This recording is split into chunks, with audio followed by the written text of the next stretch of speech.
Hey team, Kat here. Hope you're doing well. It's fantastic to have you here with me today. I am sharing about how overteaching kills your presentations and what to do instead.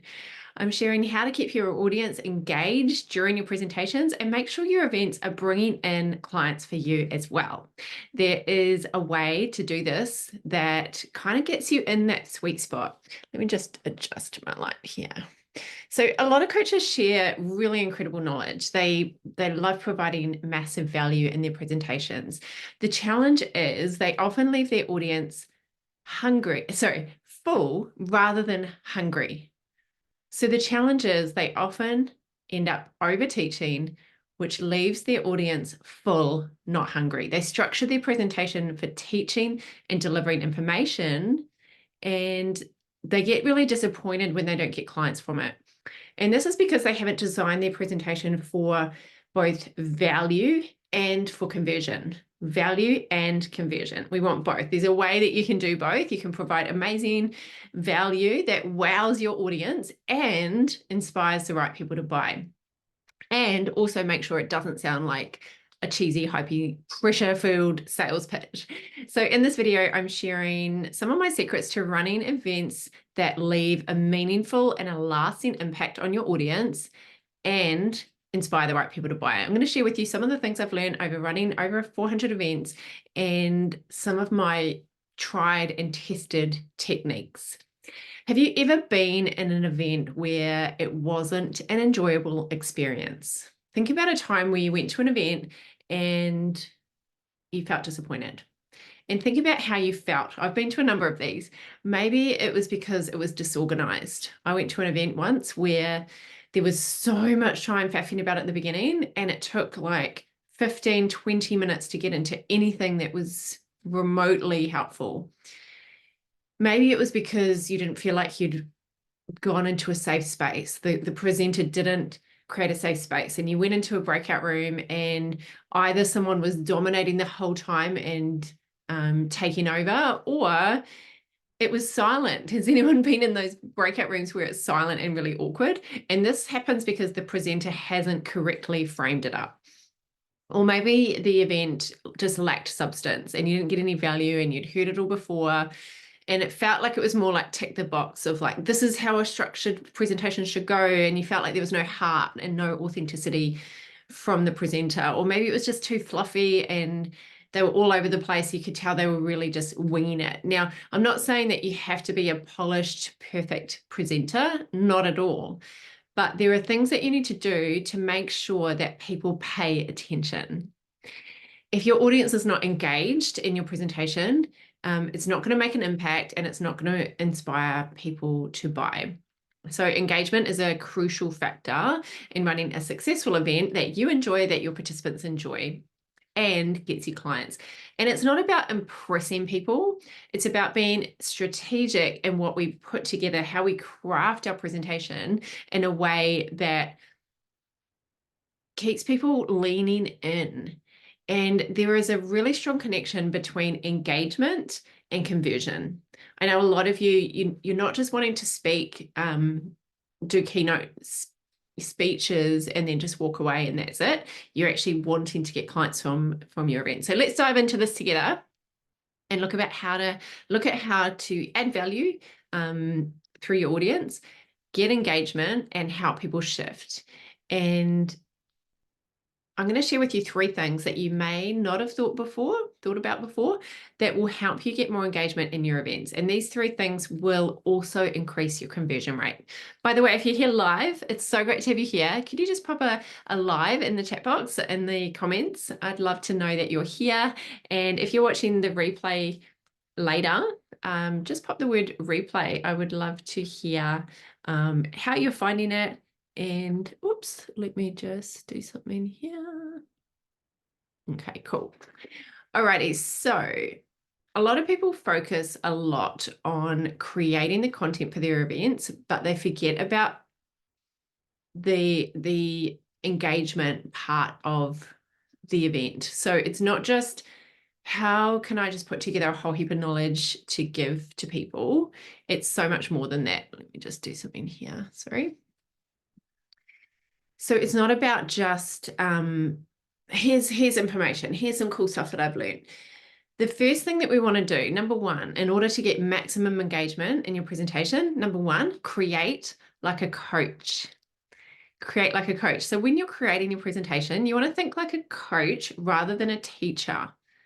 And I was a teacher for many years. I used to teach personal trainers, certificate for in fitness, and I also taught business. And when you're teaching a certificate for that's like to get them a certificate that's through the government, you know, you've got to tick a whole lot of boxes, and you've got to just share a whole lot of information that gets them to pass their exams. So you present information in a very different way. Coaching is about helping and inspiring people rather than just sharing information, you know. So instead of being a teacher who just imparts knowledge and content to get them to pass a test, think like a coach who inspires and helps people. It's more about creating content that's interesting and valuable, and you say it in a way that they haven't heard it before.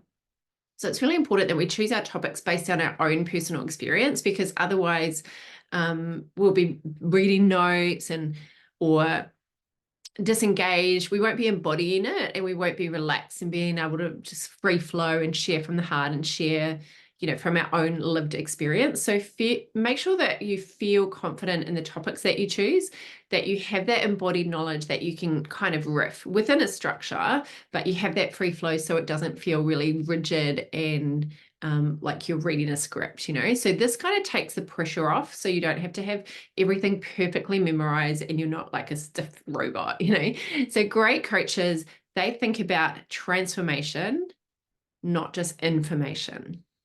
So think transformation. Great coaches ask great questions that get people thinking. So in all of my events, I ask a lot of questions. I put questions in the playbook, and I really think about the questions to ask to get people thinking. So it's not just standard stuff. It's really thinking about the questions that will get people thinking, really address their real concerns. And it's questions that I've really thought about from my experience from coaching. So when you ask the right questions, you help people get clarity, and you show them that you really understand their specific problems and how you can help them solve it. So you really want to think through, what do people want? What are people struggling with? Like, what are their concerns and their questions? And we teach by answering those questions that people are asking us when we're coaching. So not just what their heads want, but also what their heart wants, what keeps them awake at night, what makes them emotional. You know, it's not about having these 5 perfectly structured points, but it's really saying, you know, here's what I've struggled with, and here's what a whole lot of my clients have struggled with, and here's what I've found helpful to solve it. So it's really setting your content up in a way that invites people to really tune into their why it's important to them. It helps them show, like, it really shows them the reasons why they're getting stuck, which is what gives people aha moments. You know, who loves that? Who loves that feeling of giving people epiphanies, and where you join the dots and it shows them their specific gaps and blocks that they have that are in the way of them getting the result that they want. It shows them the mistakes that could be costing them and how to avoid those mistakes. So get people to really see what they need to know and what they need to do to get the result that they want. And this is what good coaches do. As part of our job as coaches, to make sure that we ask the right questions to help people get clarity, to get specific, and to show them that you understand and you actually know how to solve their problem. Provide tools that help people in their life, in their struggle that they're coming to your event for. So good questions and good activities help people get really specific so they can see their gaps and they can start to move towards what they want. So if you can give people revelation, help them to understand what's going on, and give them tools to solve these specific issues, they will stay engaged. So we want to make sure it's specific. So that's number one, create like a coach. I hope this is helpful so far. I can see some of you online here. So good to have you here. Hello, hello, hello. Okay, number two, use well thought out activities. Use well thought out activities. Activities work well because they engage different parts of the brain when people are actually doing something compared to just listening. So people don't want just a head full of theory. They want to actually do things. They want to start applying what they're learning. And this gives people a sense of commitment to what they're doing because they're actually now involved in it, and also a sense of achievement. So when someone just sits there and listens the whole time, their attention is very low and their attention can often drop. So we've got to make sure that we have activities set up to get people doing things. Start taking action on what they're teaching, on what you're teaching. It gets the process started so that people start to think, oh, this is actually really happening. I'm doing this. I'm now involved in this. I've kicked this off. Now, often in a workshop, you can't do the whole thing, but you can get people started. You can get people on a roll. You can invite them to start writing, start sharing, start creating something. It gives that sense of commitment, that sense of investment. There's a principle by Robert Cialdini, and he talks about we feel as humans compelled to be consistent with what we've said or done. So when you've started something, when there's time and energy invested, it's harder to kind of walk away without following through and finishing it. So people stay more engaged and pay more attention when these activities, they're well thought out. It makes your presentation feel less like a lecture, especially if you do things like demos, give prizes, and get people having discussions, asking Q&A, bringing the content to life. And my personal favorite technique that guarantees that people will stick around until the very end is curiosity. Curiosity is the glue that sticks someone to your content. The best presenters will always keep their audience curious. And we do that by opening loops. We open a loop in their mind. So at the beginning of our presentation, for example, there's a whole heap of things that I do that open loops so that people want to stay. And you'll see this everywhere. Like you see this on Netflix, you see this on YouTube, where you see this, when you're scrolling and you see a little reel and it has something that hooks you in. So this is that principle of curiosity. It's also known as the Zeigarnik effect, which is basically if we close a loop and say, this is everything I know about XYZ, then the person closes that loop and it's done. Whereas if you say, this afternoon, I'm going to be sharing the 7 biggest mistakes that people make when it comes to X, then people will want to hang around for that. So we always want to make sure that we don't tell people that you're going to teach them everything, because then you rob them of curiosity. And in your content, you have to make sure there's a degree of curiosity, of tension, because if they don't feel any tension, they actually don't hold on to the information.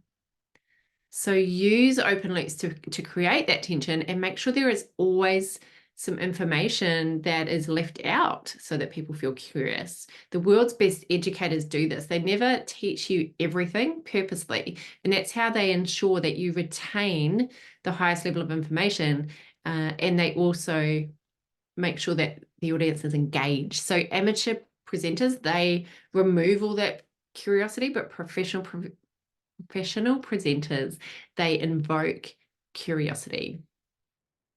Number 3, create valuable human connection. Would you agree? People love to connect. We love to connect as humans. Otherwise, they would just sit and watch a video all day. Like my workshops, a lot of my workshops are full-day workshops, and no one would sit all day and watch me on a video. People want to connect with others. They want to discuss things. They want to process, discuss what they're learning. They want to bring it to life. This is why workshops are so much more effective and engaging than webinars, because webinars typically is just someone talking at you, whereas when you do a live event, there's a different energy. Think about the difference between watching a video compared to being at a live event. Workshops have activities where people start taking action and get something started. Creating connection allows people to stay online and engaged and stay alert. They lean in more to what you're saying because then they know that they're going to discuss it. They know there's going to be activities and they don't want to be left out. They don't want to be left behind. It's also the best way to, if you sell group coaching, for people to get that experience of community, that sense of belonging, of being part of a really great tribe of people. It breaks up the monotony of just talking. It brings a lot of realness and aliveness to the event. And people care more about how they feel than just the information that you present. So coaching people through your content, you know, even stopping and taking Q&A and having hot seats and coaching people in the workshop, it kind of takes the pressure off as well. And it allows you to really showcase you as a coach and build that authentic connection as well. Like, people really like to observe how you connect with people, not just how you share information, you know. It gives them a taste of what it feels like to actually work with you. So you can use Q&A to help people overcome any doubts, objections, not get stuck. You know, I can feel if I'm presenting some information, I can feel that people are thinking, how does this apply to my life? Then I'll open up a Q&A. Otherwise, whenever I present a piece of content, I always have Q&A at the end of it. So there are some of my tips. That's just a drop in the ocean of everything that I could share with you about keeping my audience, keeping your audience engaged. This is part of my framework. It's one of the aspects that I teach about how to run successful online events to grow your business. So if you want to know more about how to fill your programs and sell your coaching, I'm sharing the rest of the Clients from Events formula. This is just one tiny piece of it at my upcoming workshop. So if you want to know how to run successful events that get you clients, I'm sharing the best of what I've learned over the last 10 plus years presenting and running over 400 events to help you to run awesome events that people love, that people rave about, and that signs up multiple clients. And you can do this even if you've never presented before, or you don't know where to start, or the whole thing kind of freaks you out. Just come along. We had a whole heap of people come along on Tuesday when I ran the workshop who had never done anything like this before. And we talked through fears and doubts, because that's totally normal. And I felt so many of those things too when I started doing this. And I share kind of how I overcame a lot of my fears of doing it. So if you feel any kind of, oh, I'm not sure, this feels a little bit scary, but I'm kind of curious, I'd like to do this, come along. If you've been running a lot of events, but you're wanting your events to make a bigger impact, have more people come to your events, and increase your conversion rate of how many people from the event actually move into working with you, then this is for you. I help you fill in some of those gaps. I talk about the 7 biggest mistakes that I see people make when it comes to running events that don't actually get them clients. So whether you're just starting out or you've been running events for 30 years, there's so much value in this for you. So just drop the word workshop into the comments now if you would like the information, and I'll send you the details. So it's happening this Saturday, the 11th of May. So if you don't want to miss out on this, it's free, it's value packed. We had so much incredible feedback from the last one on Tuesday. I know you're going to love it. And if you've ever wanted a proven system that's really easy to follow, that will improve your impact, will improve your income, will get you more money, will get you more clients, so you're able to help more people, and you know how to do it in a way that feels really good to you, and not in a way that's pressure, high sales. You know, you don't want that approach. You want an elegant, feminine approach. Then just drop the word workshop and I'll get you the details. I only run this once a year, so if you are watching this video later, then just message me and I'll let you know when the next one is, or I'll let you know how you can get a hold of the replay. Thank you, those of you who are here live joining me. If you're watching the replay, please say hello, whether you're live watching the replay, and just let me know what was helpful. What was helpful in this video for you? What stood out? What was something that was like, yeah, cool, that made sense to me. I'd love to know. Please give this some like and love and share it with anyone that you think would benefit from watching this. I really appreciate you. Until next time, keep showing up, keep sharing, keep shining. And I look forward to seeing you soon. Big love. Bye for now.